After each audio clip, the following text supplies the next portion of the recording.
There's a 366-foot glowing sphere sitting in the heart of the Las Vegas Strip. $2.3 billion in construction costs. That's more than Allegiant Stadium, more than most skyscrapers, more than some countries spend on infrastructure in a year. The exterior is 580,000 square feet of custom curved LED screens. Inside, 167,000 speakers create sound so precise it feels like headphones without wearing them. It took 4 years just to engineer the technology. When it opened in September 2023, this was supposed to be the future of live entertainment.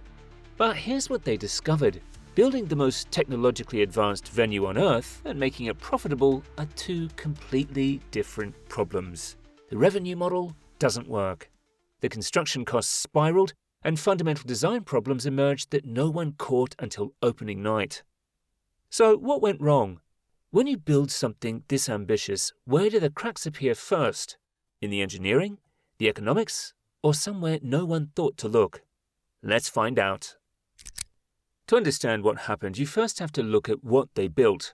The Sphere sits next to the Venetian in the heart of the Las Vegas Strip. It holds 18,600 people. Screens wrap up, over and behind you in a complete 360-degree immersion. And that matters, because Vegas is the entertainment capital of the world. If this works, it redefines live entertainment for the next century. If it fails, it becomes a $2.3 billion case study on what happens when your ambition runs faster than reality. And unfortunately, the first crack in the glass appeared way before anyone even bought a ticket. Failure number 1, the construction disaster. Let's look at it. When MSG Entertainment pitched this in 2018, the budget was $1.2 billion. But then, reality set in. By 2019, the price tag climbed to $1.7 billion. By 2022, $2.15 billion. The final receipt, $2.3 billion. That is a 91% cost overrun. See, traditional construction loves right angles. It loves flat beams. The Sphere has neither. Because spherical geometry doesn't play by normal rules, every single component had to be custom engineered. MSG discovered these costs mid-construction, not during planning. To stop the project from collapsing, they cannibalized revenue from Tower Group, Radio City Music Hall, and even Madison Square Garden itself. They were using their profitable businesses just to fund this experiment. If you're raiding the profits of other businesses to fund this one, it needs to be profitable fast. The plan to do that was simple, with two types of content: concerts where artists move in for weeks, and films custom made for the screen running daily. And look, the tech genuinely delivers. The screen wraps you in visuals that are physically impossible anywhere else. The audio creates perfect spatial immersion. But where is the profit? The Sphere only has 3 revenue streams: ticket sales, ads on the outside, and sponsorships. That's it. Most Vegas venues don't care if concerts lose money because they have casinos printing cash downstairs. Hotels, restaurants. If one stream has a bad quarter, others compensate. The Sphere is an island. No casino, no hotel, no restaurants, no conventions.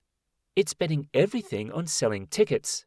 You might think that works if you sell out shows and charge premium prices, but that assumption dies with the U2 deal. U2 was the launch partner. 40 sold-out shows, massive buzz. The total gross revenue from those 40 shows was $244.5 million. The Sphere actually kept $24.4 million. Reports indicate the split was 90% to U2 and only 10% to the Sphere. And that wasn't just a bad one-time deal, it set a precedent. Every major artist now has leverage. This is the most advanced venue on Earth, so they demand the lion's share. A typical show grosses $3.5 million. At 90/10, the Sphere keeps $350,000. The thing the Sphere was designed for, concerts by major artists, are financial losers. But even if the math worked, the building itself was fighting them. Construction of this Sphere ran from 2019 to 2023, but traditional methods were useless here. You can't build a Sphere the way you build a stadium. There are no flat surfaces to anchor against. no right angles, no repetitive components. The exterior isn't just a screen. It's 580,000 square feet of custom curved LED panels, every single one with a unique curvature. Standard cranes couldn't reach the angles. Conventional scaffolding couldn't hold the shape. MSG had to engineer custom mounting systems for panels that couldn't be manufactured until the structure itself was partially complete. Inside, 167,000 speakers had to be positioned with millimeter precision to create beam-forming audio. Each speaker aims sound at specific seats, creating what feels like personal headphones without wearing anything. The screen wraps 160 degrees around you, resolution of 16,000 by 16,000 pixels across the entire dome.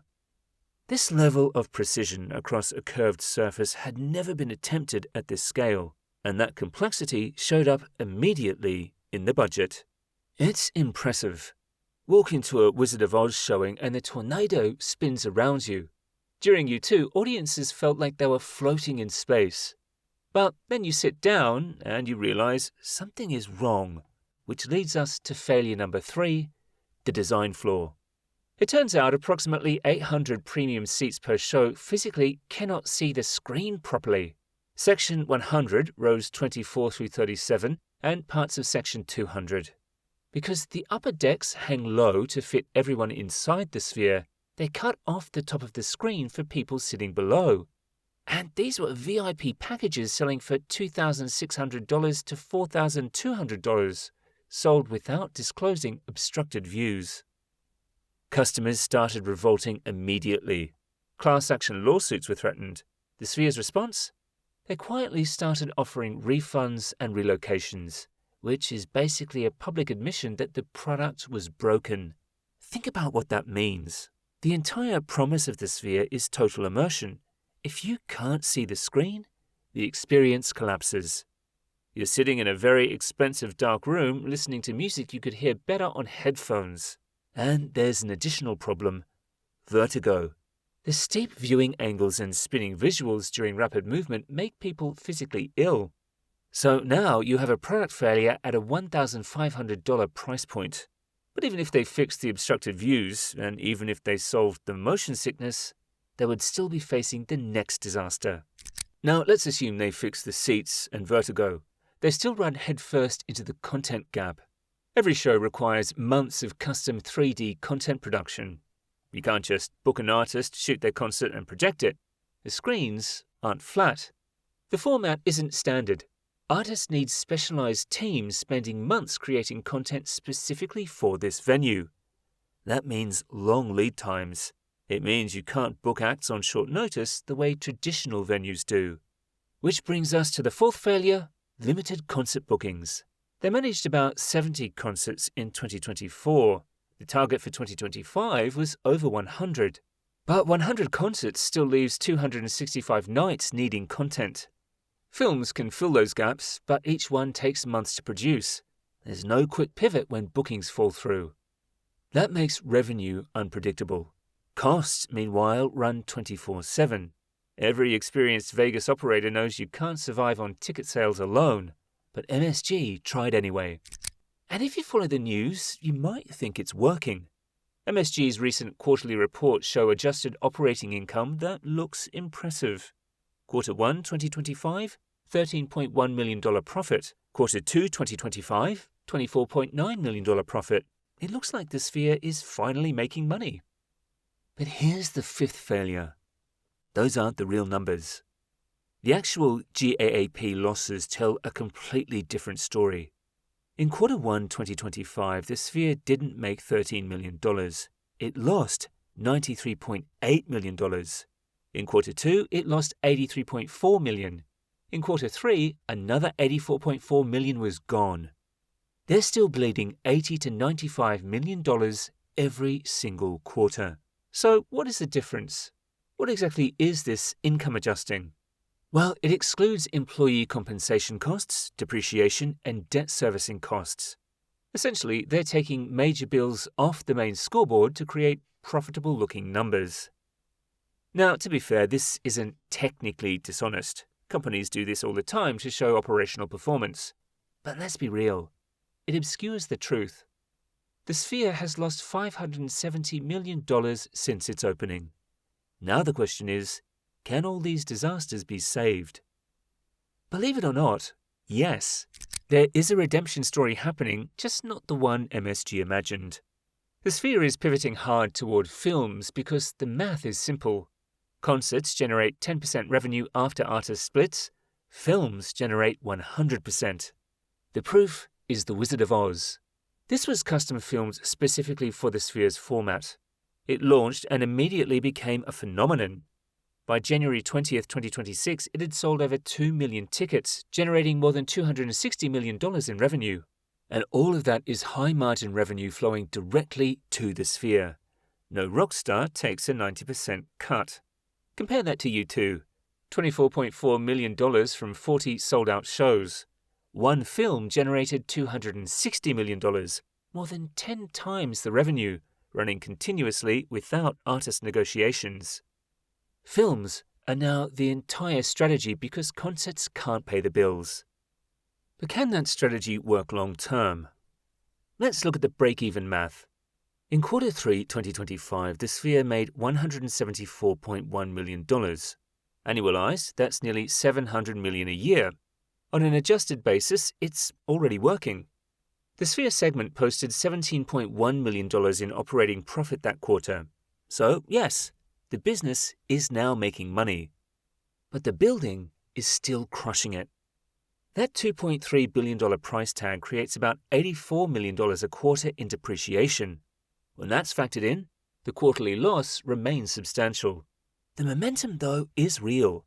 By late 2025, The Wizard of Oz was bringing in around $2 million a day. Revenue is scaling fast.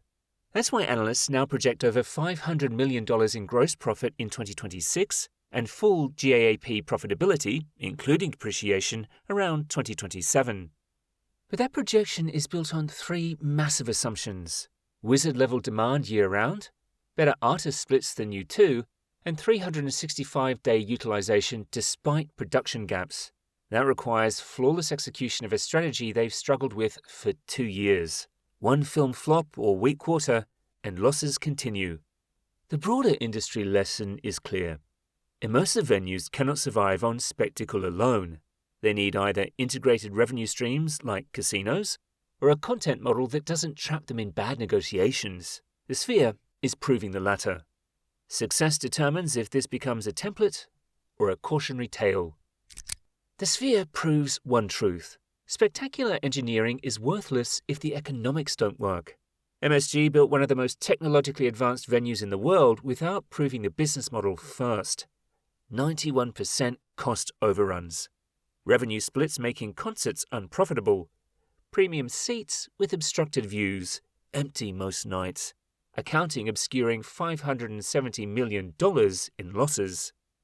The Wizard of Oz shows a way out, but it's not the original vision. They wanted the world's greatest concert hall. They're becoming an expensive movie theater. And they're doubling down. A second full-size sphere is planned for Abu Dhabi. A smaller version, 6,000 seats, was just announced for Maryland. Both projects are moving forward while the original is still losing money. Betting on expansion before proving the model works. The question isn't whether it's impressive. The question is whether impressive pays the rent. Whether spectacle and sustainability can coexist. Or whether this remains a $2.3 billion lesson in building the future without checking if anyone can afford it.